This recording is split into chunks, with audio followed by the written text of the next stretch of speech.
El agua es la fuente de la vida por su función esencial en los procesos biológicos y como elemento fundamental del desarrollo. Pero la escasez y la mala utilización de este vital líquido se está transformando en un grave problema para la humanidad. De esto vamos a conversar aquí en el Museo Dolores Olmedo de la Ciudad de México. Mi nombre es Gonzalo Ernesto Cáceres y permítame presentarle a mi compañera en la conducción, Ana Lucía Ordoñana. Así es, Gonzalo, muchísimas gracias.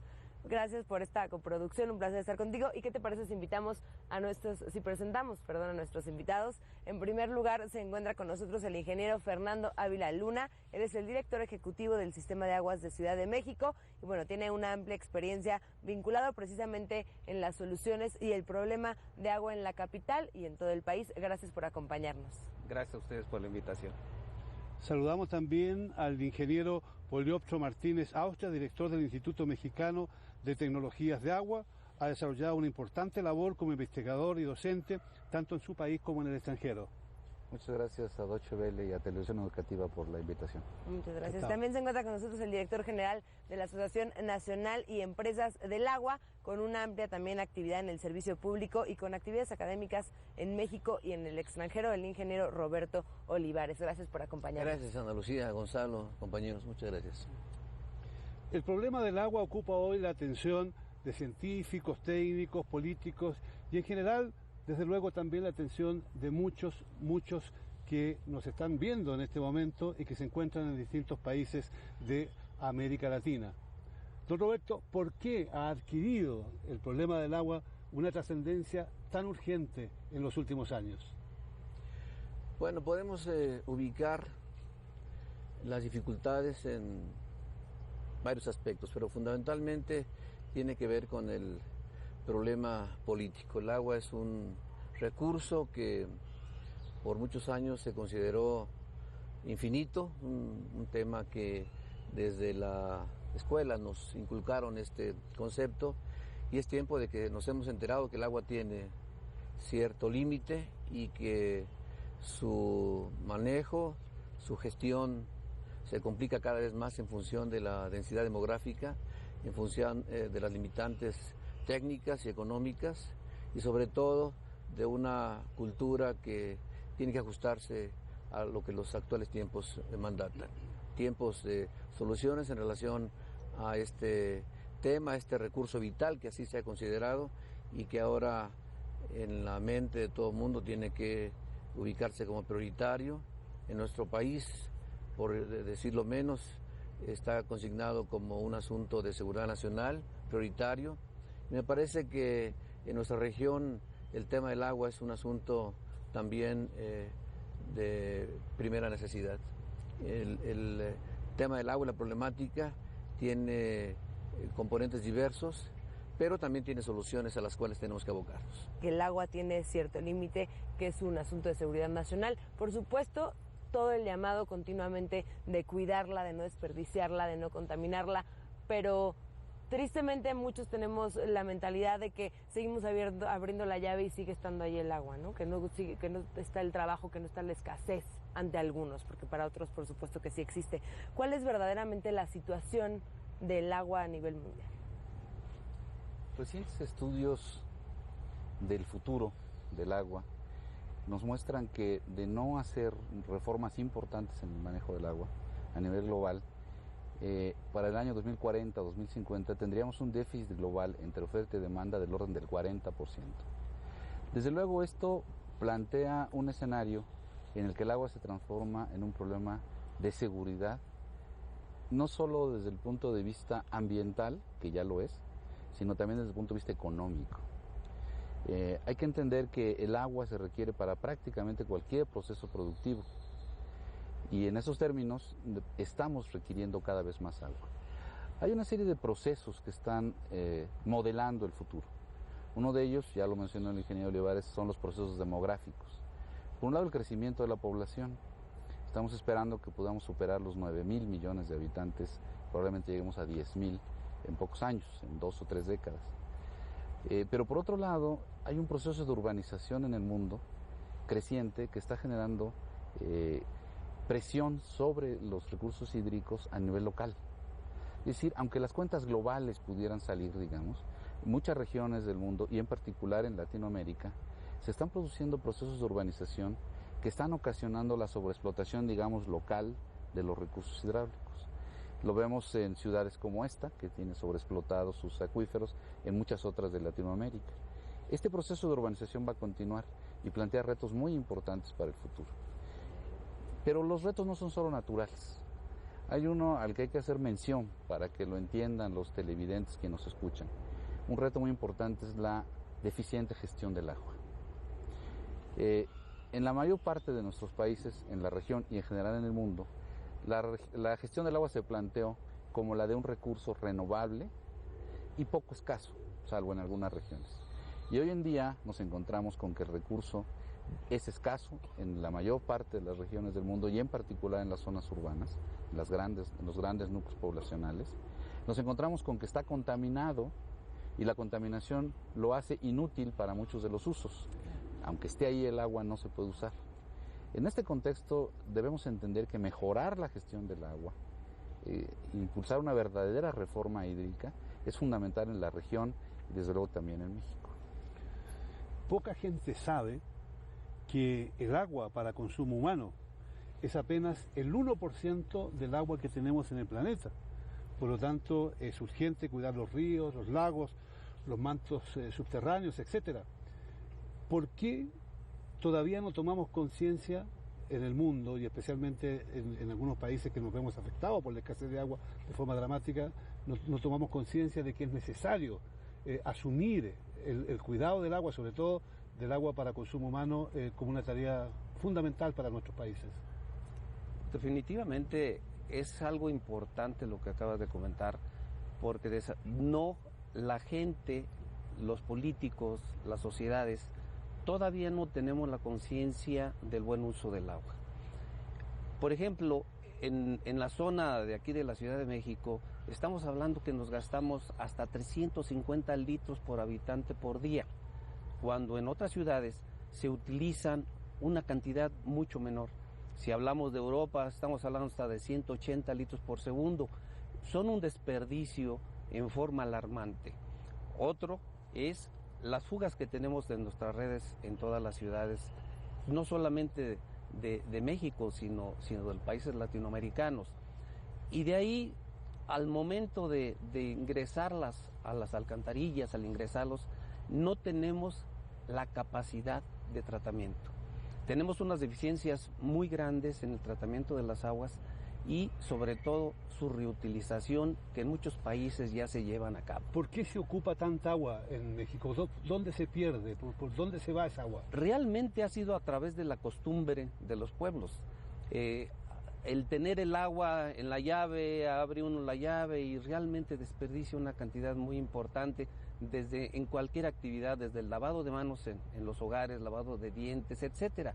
Todas las acciones que se realiza con el agua son desperdicio y se desperdicia en forma muy alarmante. Es falta, podemos concretar que puede ser falta de educación, de la atención a la cantidad y calidad del agua.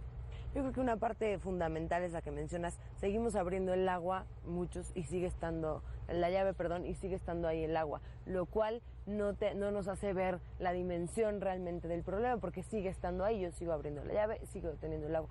¿Qué tan importante es precisamente esta cultura, esta forma de concientizar a las personas? Porque los medios lo hacen, existen esas campañas de cuide el agua, pero ¿qué es lo que falta? ¿Qué debe hacer para que realmente tomemos conciencia?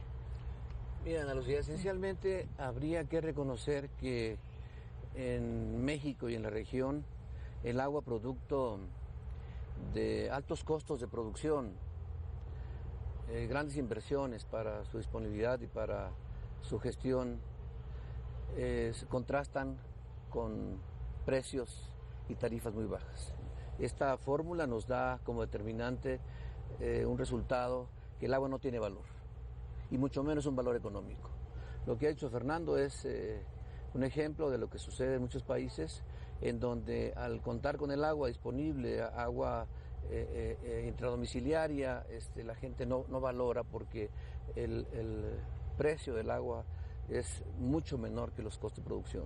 Se requiere de un ejercicio muy ordinario, sin ubicarlo en temas de mercado, pero sí muy claro en términos de que la gente entienda cuál es su valor, cuánto cuesta su producción y en todo caso reducir estos volúmenes de uso. Hay países que tienen menos de 100 litros por persona por día de consumo, incluso hay una cantidad que oscila entre los 50 y 70 litros por persona por día como el ideal, indispensable para que la gente pueda usarlo. En diversas partes del mundo esta cifra oscila, pero las variaciones es muy corta. 250, 300, 350 litros por persona por día nos parece una bestialidad, y lo que tenemos que hacer es ajustar nuestro bolsillo, nuestro pensamiento, y entonces entrar, ahora sí, como lo mencionas, no solamente con mensajes de ahorro de agua, sino de todo el proceso que involucra, qué inversiones, qué costos, qué esfuerzos, y que la gente entonces participe exactamente de la manera como queremos. La gente debe de aportar en términos del cuidado, de su uso, de su reuso, como mencionaba Fernando, pero sobre todo apreciar un recurso que es altamente valioso. Y en ese sentido, don Poliotro nos decía recién que una gran cantidad de agua que está en las ciudades es necesario limpiarla porque no se puede consumir sin riesgo humano grave. Ahora bien, hay que decir que no solo esa agua demanda un gasto enorme, sino que también el agua en su estado original también tiene que ser tratada. Ahora, esto representa desde luego un costo enorme. ¿Cuán problemático se ha vuelto obtener agua limpia para consumo humano? Quisiera un poco abundar antes en las respuestas, en los comentarios de los colegas.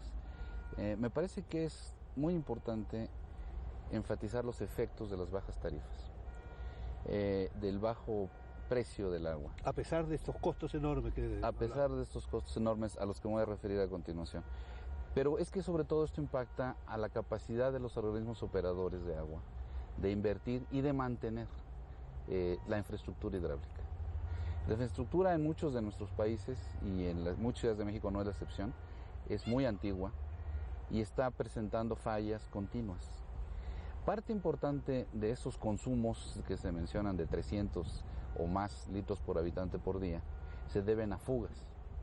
En algunas ciudades el 40% y en algunas hasta el 50% del agua se está perdiendo por fugas. Pero no hay recursos suficientes para reinvertir en mantenimiento de toda esta infraestructura que sigue envejeciendo. Insisto, el poderle dar el precio del agua al valor equivalente para cuando menos invertir en los costos de operación, de manera que los estados por su parte puedan, mediante subsidios, mantener y ampliar la infraestructura, eso es fundamental. Ahora bien, en las grandes ciudades, yendo a los costos del agua, ¿no? En primer lugar, los tratamientos de agua para hacerla potable antes de entrar a las ciudades están creciendo. Porque, entre otras razones, los ríos o los cuerpos de agua de donde se toma están más contaminados y los costos de potabilización crecen. La sobreexplotación de acuíferos está ocasionando la aparición de contaminantes naturales que en acuíferos ordenadamente explotados no ocurren, como metales pesados, el arsénico o fluoruro. El tratamiento de estas aguas también está incrementando los costos de potabilización. Las fuentes de captación, sobre todo para las grandes ciudades, son cada vez más lejanas.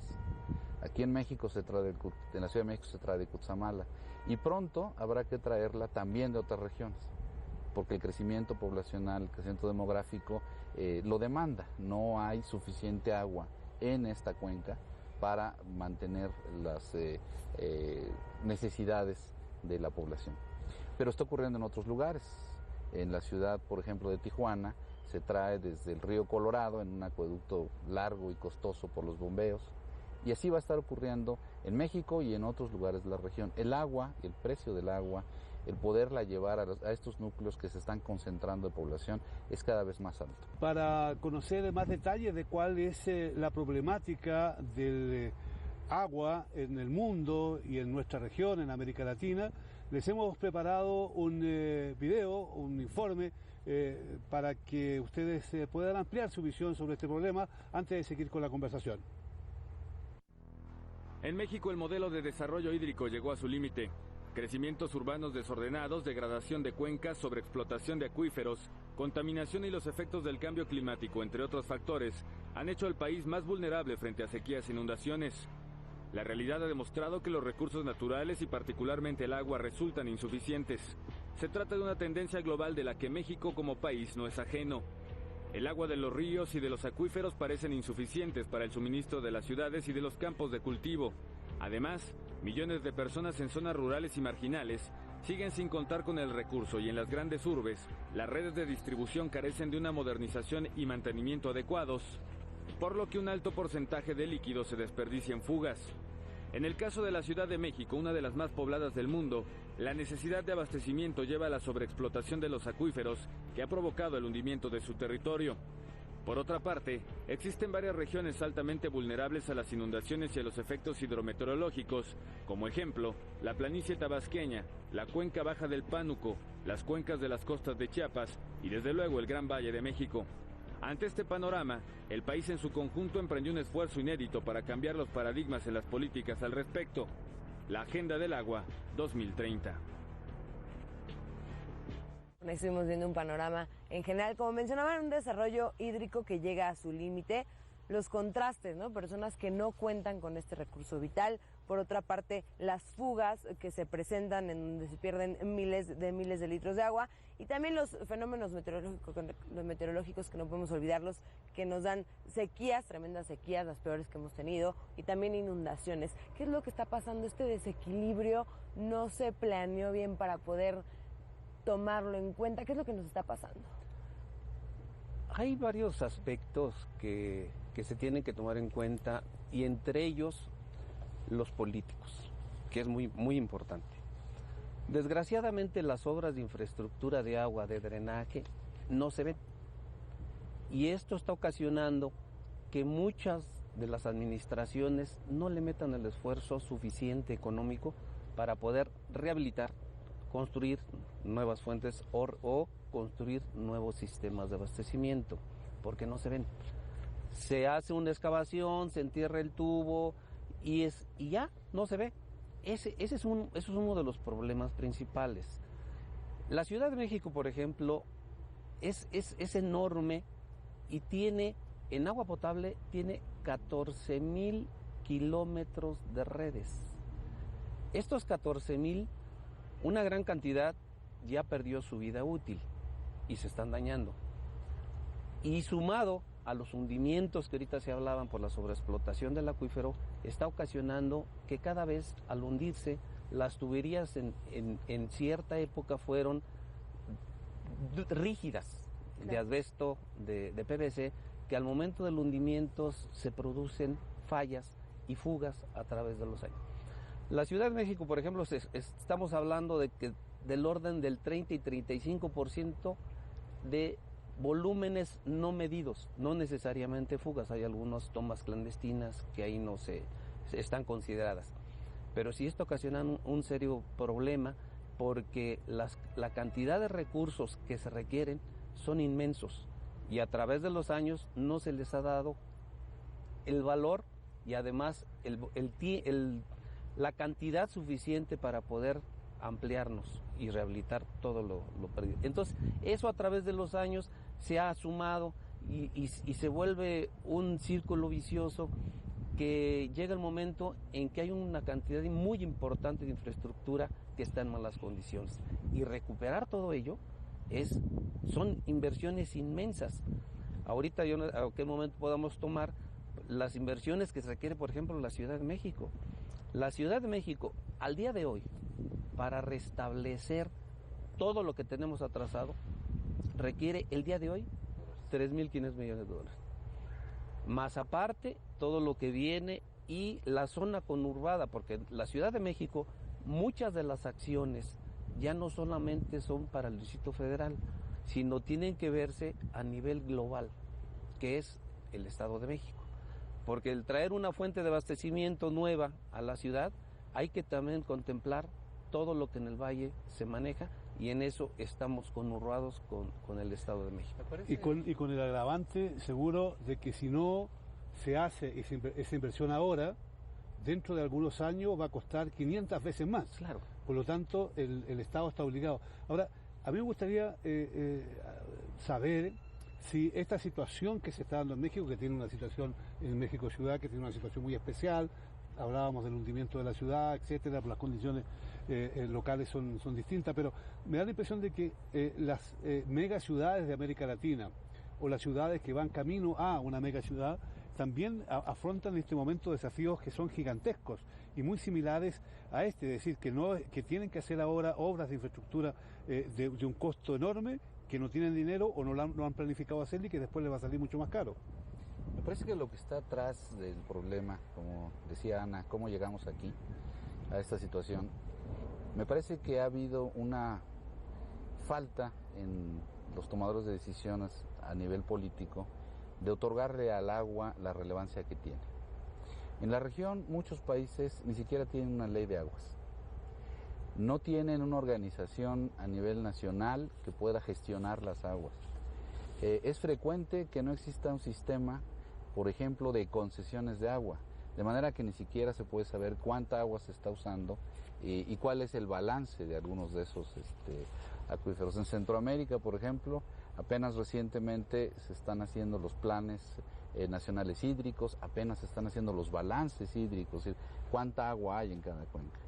Yo creo que lo primero que hay que hacer es elevar el tema del agua al más alto nivel de la agenda política en todos los países. En México vamos en esa dirección y en ese camino. Ahora se está discutiendo en México una reforma hídrica y se habla de cambios importantes, que no me toca a mí referir, pero sí se habla ya de un proceso importante de cambio para abordar esta problemática. Con todo y que México, lo digo sin ninguna presunción, siempre ha estado un poco a la cabeza en estos procesos de cambio en la gestión del agua. Todos estos fenómenos repercuten, pero no solamente en las ciudades, repercuten, por ejemplo, en la producción agrícola.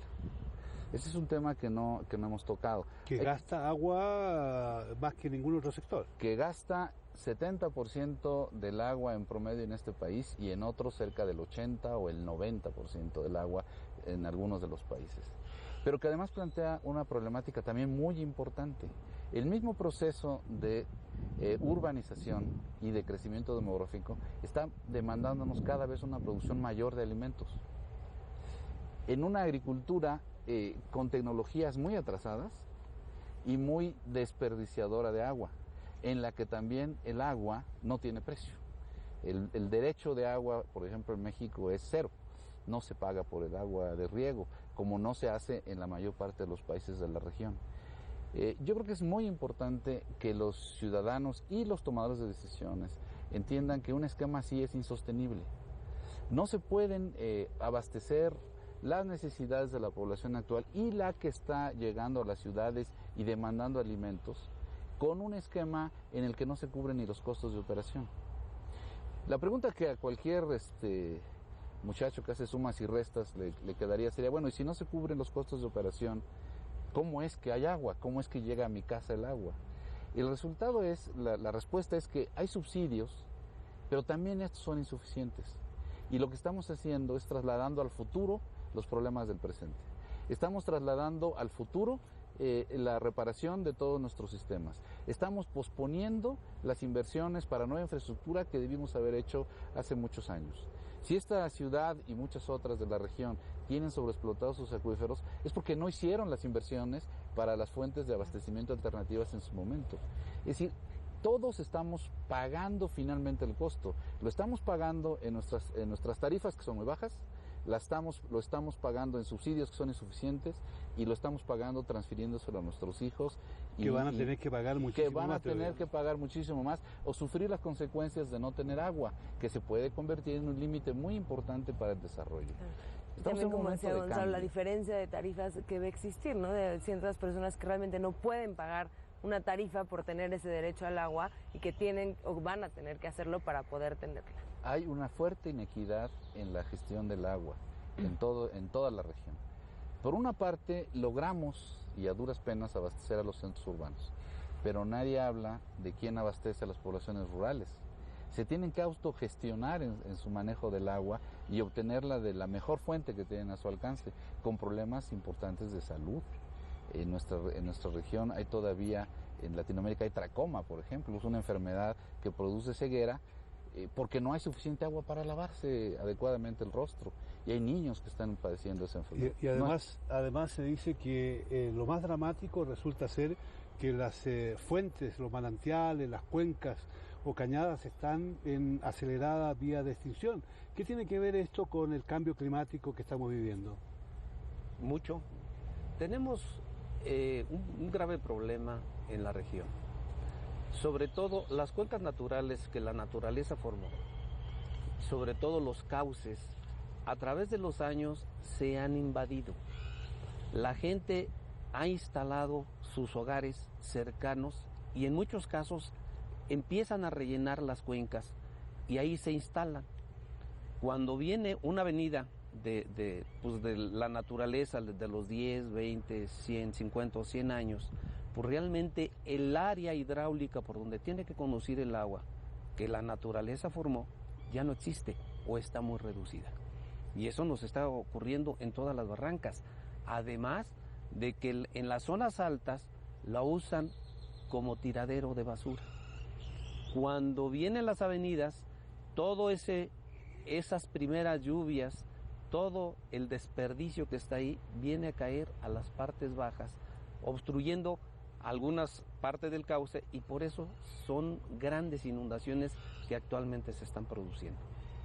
Así es, está justamente lo que nos está mencionando de lo que ocurre aquí. Está pasando también de igual forma en otros países, en las grandes ciudades, por ejemplo, como México, como es Río de Janeiro, como el Distrito Federal. ¿Sucede lo mismo? ¿Es un tema global? ¿Es un problema global? Sí lo es, y quisiera dar el contexto. Hace 6 años en México se efectuó el 4º Foro Mundial del Agua, cuyo lema fue Acciones locales para un reto global, lo que mencionaba Gonzalo hace un momento. Aquí tenemos ejemplo muy claro con la participación de Fernando Ávila en la cuestión local del Valle de México y lo que nos ha platicado el doctor Poliotro Martínez con esa experiencia, con la visión amplia, internacional de las cosas. No podemos dejar de tomar en cuenta que importa mucho este mecanismo de observación, lo local que nutre lo global y lo global que respeta y observa lo que está sucediendo. Y voy a poner el caso preciso porque ya el doctor puso acento en el tema. Lo que él refirió es lo que queremos evitar ahora. Sustentabilidad es el concepto, lo que no tuvimos y es lo que tenemos que mirar hacia el futuro. Tenemos que realizar las cosas, la gestión integral del recurso hídrico, pensando que no podemos heredar a los que vienen, a nuestros hijos y a los hijos de nuestros hijos, un problema como el que estamos viviendo. Por tanto, hay soluciones y tenemos que llevarlas a efecto. Primero, ya lo mencionaba el doctor, hay que poner en los tomadores de decisiones el tema del agua como prioritario, hay que darle un enfoque integral, holístico, sin duda, pero sobre todo hay que aportar los elementos que lo hagan cierto, porque en México tenemos un claro ejemplo de una Agenda 2030 que es una visión muy interesante, que recoge diversos conceptos, pero nos parece que la instrumentación no está clara, nos parece que tenemos que tener claro el panorama. Y aquí vendría, creo que la oportunidad de discutir hacia el futuro soluciones, Gonzalo, que sean efectivas, inmediatas y que sean viables sobre todo. Sobre todo viables. Afortunadamente, para bien o para mal, no sé, el tema del agua está empezando a ocupar un papel central en el debate internacional, en los organismos internacionales. Se está convirtiendo el agua en un asunto clave para el futuro de la humanidad, no solo desde el punto de vista de los alimentos, de la salud, sino que también de la estabilidad, de la paz finalmente. Sí. El Foro Económico de Davos, preocupados por este problema y cómo está afectando a la economía y a la seguridad globales, realizaron recientemente un estudio en el que hay afirmaciones tales como que si no se atiende en su oportunidad el tema del agua, la economía del mundo, la economía global puede entrar en un proceso de grave crisis. Por otro lado, existen en algunas regiones conflictos locales muy importantes por el agua, entre países. No todos los países han logrado llegar a acuerdos sobre el agua. Muchas regiones, y en particular en América Latina, no tenemos acuerdos para manejar las aguas internacionales, es decir, las aguas de alguna cuenca que compartimos. Por ejemplo, México tiene un acuerdo internacional desde 1944 con los Estados Unidos, pero es la fecha en la que no podemos lograr un acuerdo para manejar las aguas del río Grijalva o del Usumacinta que compartimos con Guatemala y en parte con Belice también en otro de nuestros ríos internacionales. Pero esa situación se extiende a toda la región. Mientras los recursos son abundantes, no se plantea una situación de conflicto. Cuando empiezan a escasear o empiezan a ser más necesarios en un país que en otro, entonces se plantean conflictos importantes. A nivel, digamos, global, tal vez los más llamativos que están ocurriendo son, por ejemplo, entre Turquía, Siria e Irak. Turquía está construyendo presas importantes que van a disminuir los caudales hacia ríos históricos tan importantes como el Éufrates. Hay problemas también para la gestión de ríos importantes en Asia, como el Ganges.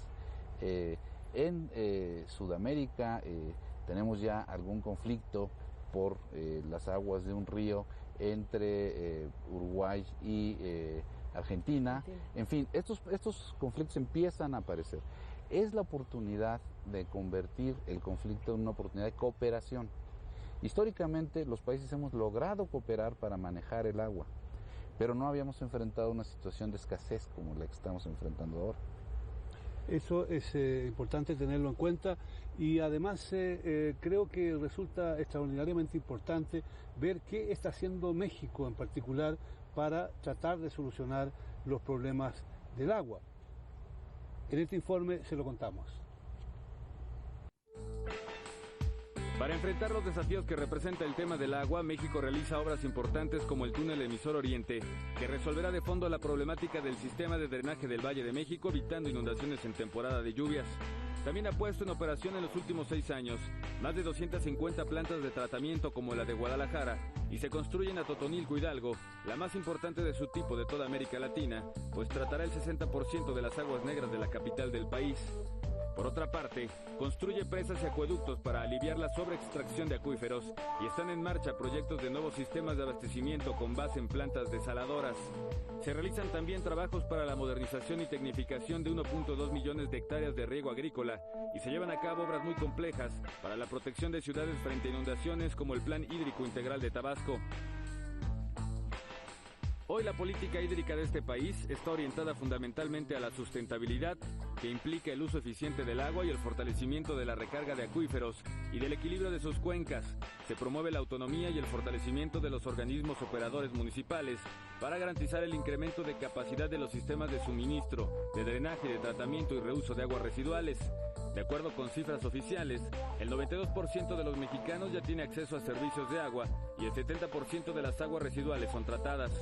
En este contexto, la Agenda del Agua 2030 se elaboró para garantizar el acceso universal al agua potable, que los ríos estén limpios, alcanzar el equilibrio en las cuencas y lograr la seguridad de los asentamientos humanos ante fenómenos meteorológicos. Una pequeña muestra de las acciones que se están realizando concretamente, como lo mencionabas, en México.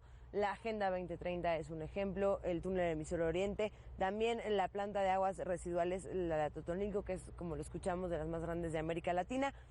Hay soluciones, como lo mencionaba, se están realizando estas soluciones, una parte no es suficiente. ¿Cuáles son los beneficios que van a tener con todas estas obras y también qué es lo que va a faltar? En el caso de la Ciudad de México, con el túnel emisor Oriente, va a ser un apoyo muy importante para el desalojo de las aguas residuales y pluviales.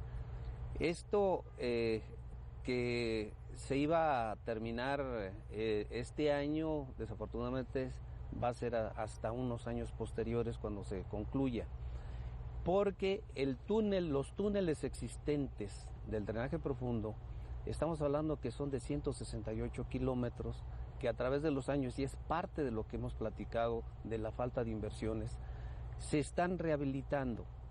En una rehabilitación que se ha invertido el gobierno del Distrito Federal 1.600 millones de pesos en rehabilitarlos. Con el apoyo del túnel emisor Oriente va a ser una garantía para que la ciudad tenga una salida de todas esas aguas, sobre todo los incrementos que se puedan tener para no sufra algún problema la ciudad. Una cuarta parte de la población mundial, es decir, 1.500 millones de personas, en su mayoría pobres, sufren escasez de agua limpia. Esa es una realidad brutal de nuestro mundo hoy día, y se calcula que más de 10 millones de muertes, estoy citando aquí, se producen al año como resultado de enfermedades hídricas. Sin duda que lo que está haciendo México es importante, y sin duda que puede servir de ejemplo para otros, pero si no se resuelven estos problemas vitales, centrales en nuestro mundo de hoy, ¿a dónde vamos a llegar? Bueno, somos optimistas en ese sentido. El tema es de mucho tiempo atrás, de grandes dimensiones. Habría que darle esa divulgación, informar a la gente, como es el caso de este programa, Gonzalo. Somos optimistas en el sentido de que tiene que darse esta sincronía en términos, sí, de las grandes inversiones, sí, de la aportación de tecnologías y diseños para infraestructura, pero sobre todo tiene que darse en el conocimiento y en el ánimo de la gente. Necesitamos que los principales impulsores de los cambios y la transformación a la que aludía el doctor Martínez sea el usuario de los servicios, sea quien siembra, quien requiere el recurso, porque estamos hablando de temas tan importantes como las metas del milenio, que fija reducir a la mitad en el tema del agua y otras cuestiones más, pero ubicado al recurso agua al 50%. Roberto, pero ¿qué podría ser rescatable del Plan de México para otras ciudades, para otros países de América Latina?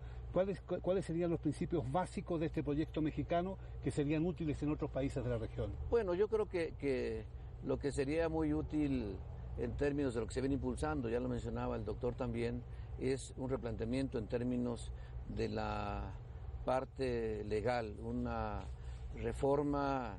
En México estamos impulsando una ley reglamentaria del título cuarto constitucional relativo al derecho humano al acceso al agua, pero también esta inversión enorme en términos de infraestructura, como las obras que Fernando refería, pero más que nada, insisto, lo que tenemos que migrar hacia las regiones del mundo, y particularmente de Latinoamérica, es una preocupación y una ocupación para que este tema pueda ser resuelto. La parte ordinaria del día a día es la que tenemos que entender. Como quiera se entrega agua, mencionaba el doctor, hay fugas, pero se entrega agua a muchos sitios. Creo que tenemos un déficit, por lo que Ana Lucía preguntaba, que es la parte rural. Tenemos coberturas en las cabeceras municipales, en el caso de México, pero tenemos un vacío enorme en cubrir la geografía total de las zonas rurales. Este es un tema que es delicado porque por cada dólar que se invierte en el tema del agua, estamos ahorrando alrededor de 15 o 25 dólares en salud. Esa es una cuestión y una actitud que tenemos que apreciar y que sería una aportación por parte de nuestro país. Creo que otra aportación importante, considerando los contrastes con el resto de la región, es la existencia en México de instituciones del agua relativamente fuertes. La Ciudad de México tiene un organismo operador muy importante, lo tienen las de los municipios conurbados, Tlalnepantla, etcétera, y logran acuerdos, y aunque las inversiones no nos parecen suficientes, cuando menos han venido creciendo y atendiendo gradualmente los problemas. Las instituciones fuertes es una cosa importante que hay que asegurar. En muchos países de nuestra región no existen esas instituciones fuertes, o el agua está, digamos, controlada por alguno de los usos. Sin referirme a algún país en particular, hay países donde, por ejemplo, la gestión del agua está encargada para los que generan energía eléctrica. Es decir, un usuario del agua no puede ser el que al mismo tiempo la administre. Hay que fortalecer las instituciones. Otra cosa que a mí me parece importante destacarle de la experiencia mexicana es su dinamismo. Apenas hicimos una ley de aguas en el 94, la reformamos en el 2004 y ya se están discutiendo cambios. ¿Por qué? Porque la naturaleza de los problemas del agua está convirtiéndose en una cosa muy dinámica. Yo creo que fortalecimiento institucional es muy importante de la experiencia mexicana, una dinámica continua de mejora en las instituciones, en las leyes, el incremento de la inversión, que también en México, insisto, sin ser suficiente, también se ha dado, es importante ese tema, y el otro, la información. México tiene redes importantes de monitoreo de la calidad del agua y de medición del agua, de manera que sí podemos hacer un balance hídrico, sí podemos saber con cuánta agua contamos, qué calidad tiene, al menos en las cuencas más importantes, más sobreexplotadas. Otra parte importante de la experiencia mexicana en algunas cuencas, porque estamos hablando de la sobreexplotación en unas, pero en otras ha habido un esfuerzo importante de conservación. El río Sumacinta, por ejemplo, y sus selvas, es un ejemplo de conservación de la naturaleza. Yo creo que ahí hay varios temas, digamos, destacables de la experiencia mexicana que pueden ser, digamos, considerando que la experiencia local de cada uno de esos países, que los problemas del agua se resuelven siempre localmente, pudieran ser de su consideración. Estimados amigos, gracias por habernos acompañado. Pensamos que este debate será de mucho interés para nuestros auditores. Ana Lucía, muchas gracias también por tu compañía en esta moderación. Y recordar que según las Naciones Unidas, la disponibilidad media de agua seguirá disminuyendo y esta organización alerta sobre las consecuencias que esto tiene para todos. Por lo tanto, apresurémonos en buscar soluciones, en construir consensos para que se desarrollen políticas para la defensa del agua, lo que significa defender a la humanidad. Gracias por acompañarnos, gracias por estar con nosotros.